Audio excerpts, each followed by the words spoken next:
ایک بادشاہ تھا اور وہ اپنے حواریوں کے ساتھ مصاحب کے ساتھ بیٹھا ہوا تھا. ایک بابا کا گزر ہوتا ہے.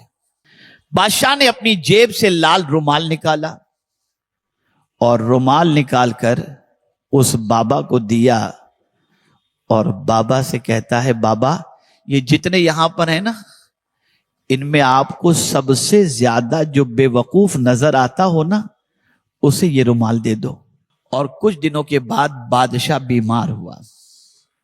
ایسا بیمار ہوا کہ ڈاکٹر نے اس سے کہہ دیا کہ تم 3 دن سے زیادہ جی نہیں پاؤ گے. بادشاہ کی آنکھ سے آنسو نکل گئے. بس اتنا کہنا تھا کہ بادشاہ کی ہچکیاں بند گئیں اور اتنا رونے لگا ہم بھول گئے کہ ہمارا مولا ہمیں دیکھ رہا ہے. آج جتنے بھی پاپ ہو رہے ہیں یہ بھی مسلم اکثریتی علاقہ ہے. ایک بڑی تعداد کے اندر یہاں مسلمان بستے ہیں. ذرا عادات کا جائزہ لے لیجئے, ذرا اتوار کا جائزہ لے لیجئے, ذرا زندگی گزارنے کا جائزہ لے لیجئے, ذرا حالات کا جائزہ لے لیجئے.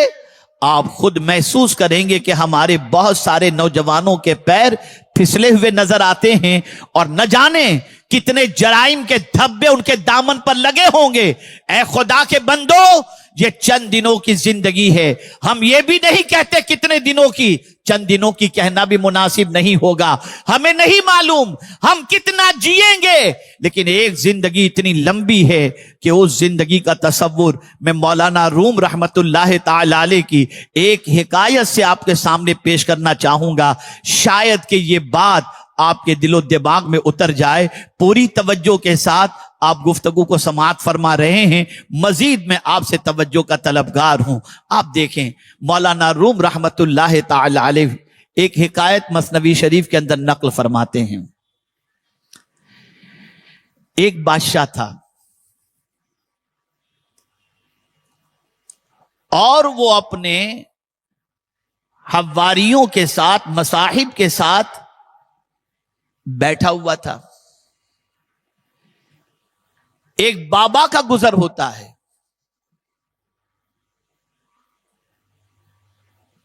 بادشاہ کی نظر اس پر پڑتی ہے. توجہ چاہوں گا, بادشاہ کی نظر اس پر پڑتی ہے. جیسے ہی نظر پڑی بادشاہ کو تھوڑی سی مستی سوجھی اور بادشاہ نے یہ سوچا کہ ذرا بابا کو بلا کر تھوڑا سا مذاق کر لیا جائے. اس نے پولیس والے سے کہا جاؤ بادشاہ کو بلا, اس کو بابا کو بلا کے لے کر کے آؤ. بلایا گیا, بابا آئے. بادشاہ نے اپنی جیب سے لال رومال نکالا اور رومال نکال کر اس بابا کو دیا اور بابا سے کہتا ہے بابا یہ جتنے یہاں پر ہیں نا ان میں آپ کو سب سے زیادہ جو بے وقوف نظر آتا ہو نا اسے یہ رومال دے دو. چونکہ مذاق کرنا تھا. بادشاہ بابا نے سب کی طرف نظر دوڑائی اور اس کے بعد رومال اپنی جیب میں رکھ لیا. تو بادشاہ کا سارا پلان فیل ہو گیا. بادشاہ سوچا بڑا عجیب بابا ہے, یہ تو اپنی جیب کے اندر اس نے رومال رکھ لیا. پھر بابا سے کہا اچھا جاؤ بابا. بابا چلے گئے. کچھ دن گزرے اور کچھ دنوں کے بعد بادشاہ بیمار ہوا.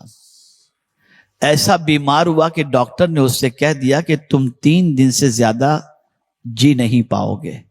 بادشاہ کی آنکھ سے آنسو نکل گئے اور روتے ہوئے بادشاہ نے کہا کہ اب زندگی جب اتنی مختصر رہ گئی ہے تو چلو ٹھیک ہے ساری رعایا سے ملاقات ایک بار کر لی جائے. اور اس نے بستر مرگ پر لیٹے ہوئے اعلان کر دیا کہ سب رعایا کو ملاقات کے لیے بلایا جائے.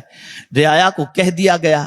اب رعایا آنے لگی ملنے کے لیے. ایک ایک آدمی ملنے آ رہا ہے مل رہا ہے سب پوچھ رہا ہے. بادشاہ دے رہا ہے جو کچھ اس کی سمجھ میں آ رہا ہے. اسی میں بابا بھی آ گئے. جیب میں رومال تھا, آ گئے اور بادشاہ سے کہتے ہیں وہ بابا بادشاہ سلامت یہ تو بتائیے کہاں کی تیاری ہے, پوری رعایا کو تم نے جمع کر لیا؟ تو بادشاہ نے کہا بہت لمبے سفر کی تیاری ہے. تو بابا نے کہا تمہارے سفر تو میں نے دیکھے ہیں